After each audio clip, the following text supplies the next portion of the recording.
ನಮಸ್ಕಾರ. ಇವತ್ತು ನಾನು ಯಾವ ಟಾಪಿಕ್ ಬಗ್ಗೆ ಮಾತಾಡ್ತಾ ಇದ್ದೀನಪ್ಪ ಅಂತ ಹೇಳಿದ್ರೆ ಕೋಪ. ಕೋಪ ಒಂದು ಎಮೋಷನ್.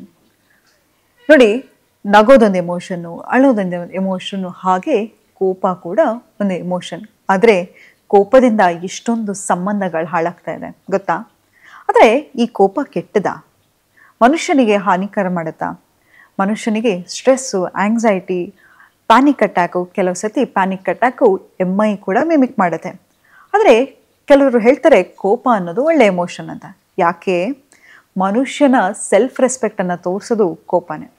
ಎಷ್ಟೋ ಸತಿ ಕೆಲಸ ಆಗದೆ ಇರೋದು ಕೂಡ ಯಾವಾಗ ಒಬ್ಬರು ಕೋಪ ಮಾಡ್ಕೋತಾರೆ, ಅಬ್ಬಾ ನನ್ನ ಹೆಂಡತಿ ಕೋಪ ಮಾಡ್ಕೋತಾಳೆ, ಫಸ್ಟ್ ಫೋನ್ ಮಾಡಬೇಕು ಅವಳಿಗೆ ವಾಪಸ್ಸು ಅಂತ ನಾವು ಫೋನ್ ಮಾಡ್ತೀವಿ ಅಲ್ವಾ? ಆದರೆ ಕೋಪ ಅನ್ನೋದು ಒಳ್ಳೆ ಎಮೋಷನ್ನ, ಕೋಪ ಅನ್ನೋದು ಹೇಗೆ ರೆಗ್ಯುಲೇಟ್ ಮಾಡ್ಕೋಬೇಕು ಅನ್ನೋದ್ರ ಬಗ್ಗೆ ಇವತ್ತು ನಾನು ಮಾತಾಡ್ತಾ ಹೋಗ್ತೀನಿ. ಹೌದು, ಕೋಪ ಅನ್ನೋದು ಅದು ನಾವು ಅಂದ್ಕೊಂಡಷ್ಟು ಕೆಟ್ಟ ಎಮೋಷನ್ ಅಲ್ಲ. ಆದರೆ ಅದರ ಎಫೆಕ್ಟ್ ಇದೆಯಲ್ಲ, ಅದು ತುಂಬಾ ಪರಿಣಾಮಕಾರಿ. ಎಷ್ಟೋ ಸತಿ ಅದ್ಭುತವಾಗಿರ್ತಕ್ಕಂತಹ ಸಂಬಂಧಗಳು ಹಾಳಾಗುತ್ತೆ. ಎಷ್ಟೋ ಸತಿ ಸ್ಟ್ರೆಸ್ಸಿಂದ, ಆಂಗ್ಸೈಟಿಯಿಂದ ನಮ್ಮ ಹೆಲ್ತ್ ಹಾಳಾಗ್ತಾ ಹೋಗುತ್ತೆ. ಕೋಪದಿಂದ ಎಷ್ಟೊಂದು ನಮಗೆ ನಾವು ಗೊತ್ತಿಲ್ಲದೆ ಇರೋ ಹಾಗೆ ನಾವು ಒಂದು ಸಣ್ಣ ಮಗು ಥರ ಆಡೋಕ್ಕೆ ಶುರು ಮಾಡಿಬಿಡ್ತೀವಿ. ತುಂಬಾ ಸಿಟ್ಟು ಬಂದಾಗ ನಾವು ಕಂಟ್ರೋಲ್ ತಪ್ಪಿ ನಮ್ಗೆ ಏನು ಆಗಬಾರ್ದು ಅದೆಲ್ಲ ಆಗೋಗುತ್ತೆ ಅಲ್ವಾ? ಹಾಗಾಗಿ ಮನುಷ್ಯನಿಗೆ ಕೋಪ ಅನ್ನೋದು ತುಂಬಾ ನೆಗೆಟಿವ್ ಎಮೋಷನ್ ಆಗಿ ತಿರುಗಿಬಿಡ್ತಾ ಇದೆ. ಆದರೆ ಈ ಕೋಪವನ್ನು ರೆಗ್ಯುಲೇಟ್ ಮಾಡ್ಕೊಳ್ಳೋದಿದೆಯಲ್ಲ, ಅದರಿಂದ ಎಷ್ಟೋ ಸಂಬಂಧಗಳು ಉಳಿಯುತ್ತೆ. ನಮ್ಮನ್ನು ನಾವು ಕೂಡ ಡಿಗ್ನಿಟಿಯಲ್ಲಿ ಕಾಪಾಡ್ಕೋಬೋದು. ಎಕ್ಸಾಂಪಲ್, ಯಾರೋ ನಮ್ಮ ರೀತಿ ಇರಲ್ಲ ಅಲ್ವಾ? ಅವಾಗ ನಮ್ಗೆ ಏನಾಗುತ್ತೆ, ಸಿಕ್ಕಾಪಟ್ಟೆ ಸಿಟ್ಟು ಬರುತ್ತೆ. ನೋಡಿ, ಯಾವತ್ತು ನಾನು ಹೇಳ್ತೀನಿ, ಕೋಪ ಅನ್ನೋದು ನಮ್ಮ ಸೆಲ್ಫ್ ರೆಸ್ಪೆಕ್ಟನ್ನು ತೋರಿಸ್ತಾ ಹೋಗುತ್ತೆ. ನಮಗೆ ಕೋಪ ಬರೋದು ಯಾತಕ್ಕೆ ಅಂತ ಹೇಳಿದ್ರೆ, ಆ ವ್ಯಕ್ತಿ ನಮ್ಮನ್ನು ತುಂಬ ಗೌರವವಾಗಿ ನಡೆಸ್ಕೋತಿರ್ತಾರೆ, ಅಥವಾ ನಾವು ಹೇಳೋದನ್ನು ಬೇಕು ಅಂತ ಕೆಣಕ್ತಾ ಇರ್ತಾರೆ. ನಮ್ಮ ಮರ್ಯಾದೆಯನ್ನು ಎತ್ತಿ ಹಿಡಿದು ಲಾಂಛನವಾಗಿ ಹಿಡಿಯೋದೇ ಕೋಪ ಅಂತ. ಆದರೆ ಈ ಕೋಪ ಅನ್ನೋದನ್ನ ರೆಗ್ಯುಲೇಟನ್ ಮಾಡೋದನ್ನು ಕಲ್ತ್ಕೋಬೇಕು. ಯಾಕೆಂತ ಹೇಳಿದ್ರೆ, ಪ್ರಾಣಿಗೂ ಮನುಷ್ಯನಿಗೆ ಇರೋ ವ್ಯತ್ಯಾಸ ಏನಪ್ಪ ಅಂತ ಹೇಳಿದರೆ, ಮನುಷ್ಯನಿಗೆ ವಾಕ್ ಮತ್ತು ಚಿಂತಾಶಕ್ತಿ ಇದೆ ಅಲ್ವಾ?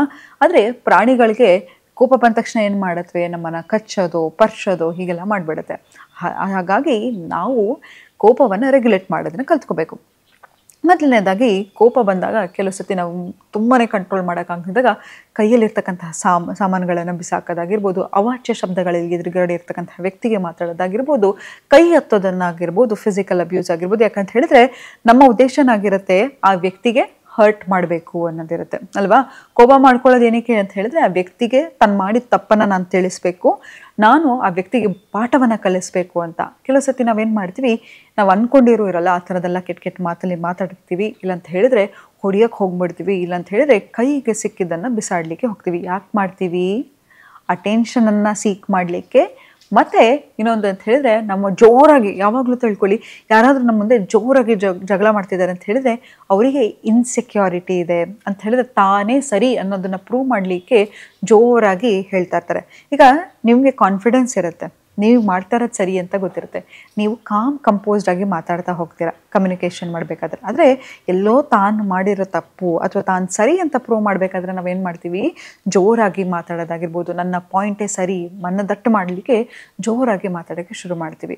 ಆದರೆ ಇದೆಲ್ಲವನ್ನು ಮಾಡ್ತಾ ಹೋದಾಗೆ ನಾವು ನಮ್ಮ ವ್ಯಕ್ತಿತ್ವ ತುಂಬಾ ಸಣ್ಣದಾಗಿ ಹೋಗ್ತಾ ಇರುತ್ತೆ ಅಲ್ವಾ?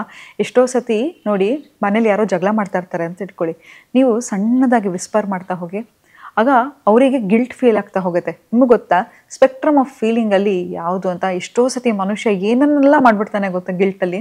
ಸೊ ಹಾಗಾಗಿ ಯಾವಾಗ ಆ ವ್ಯಕ್ತಿಗೆ ಗಿಲ್ಟ್ ಫೀಲ್ ಆಗುತ್ತೆ, ನೆಕ್ಸ್ಟ್ ಟೈಮ್ ನಿಮ್ಮ ಹತ್ರ ಅವರು ಮಿಸ್ಬಿಹೇವ್ ಮಾಡೋಕ್ಕಾಗಲ್ಲ.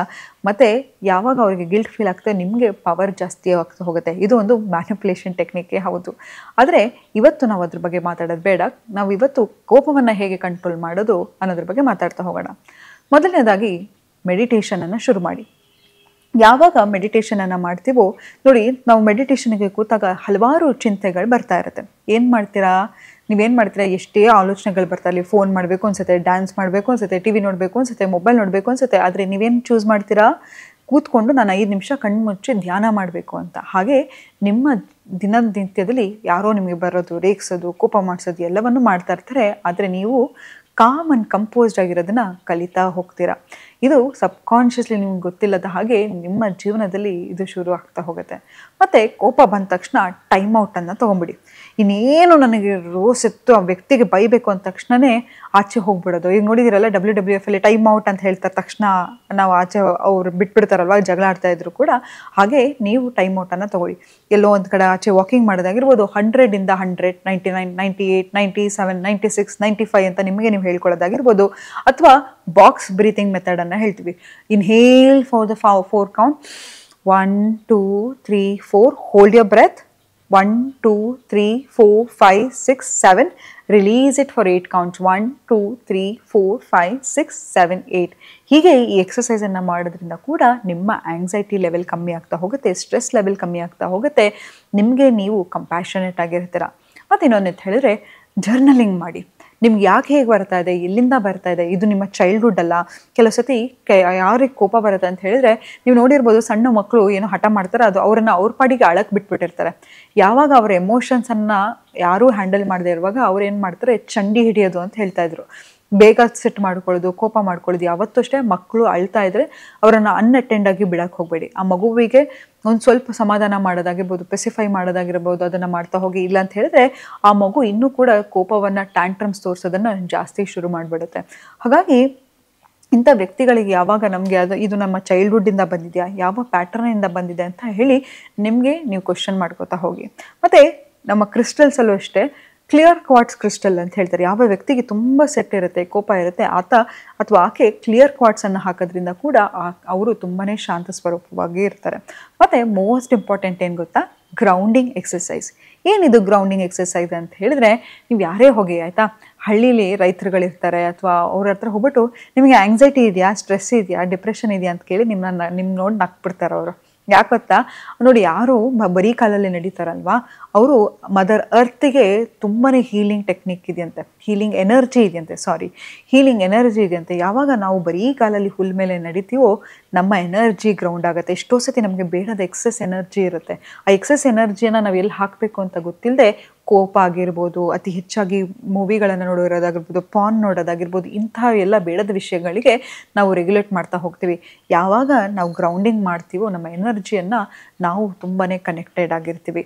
ಮತ್ತು ಯಾರಾದರೂ ನಿಮಗೆ ಕೆಣಕ್ತಾ ಇದ್ದಾರೆ, ರೇಗಿಸ್ತಿದ್ದಾರೆ, ಅವರಿಗೆ ರಿಯಾಕ್ಟ್ ಮಾಡಿದ್ರೆ ಅವ್ರಿಗೂ ನಿಮಗೂ ಏನು ವ್ಯತ್ಯಾಸ ಅಲ್ವಾ? ನಾನು ವಿಷಯ ಕುಡಿದು ಅವ್ರು ಸಾಯಿಲಿ ಅನ್ನೋ ಥರ ಎಕ್ಸ್ಪೆಕ್ಟ್ ಮಾಡೋಂಗಾಗುತ್ತೆ. ಹಾಗೆ ಮಾಡೋಕ್ಕೆ ಹೋಗ್ಬೇಡಿ, ನಿಮ್ಮ ಪವರಲ್ಲಿರಿ. ನಾನು ಯಾವಾಗಲೂ ಹೇಳ್ತೀನಿ ನೋಡಿ, ಒಂದು ಹೂ ಡಬ್ಬಿ ಇರುತ್ತೆ ಅಲ್ವಾ, ಆ ಹೂ ಡಬ್ಬಿಯನ್ನು ತೆಗೆದ್ರೆ ಏನು ಸ್ಮೆಲ್ ಬರುತ್ತೆ, ಹೂ ಡಬ್ಬಿ ಬರುತ್ತೆ. ಅದೇ ಒಂದು ಗಾರ್ಬೇಜ್ನ ಓಪನ್ ಮಾಡಿದರೆ ಕಸದ ಸ್ಮೆಲ್ಲೇ ಬರುತ್ತೆ ಅಲ್ವಾ?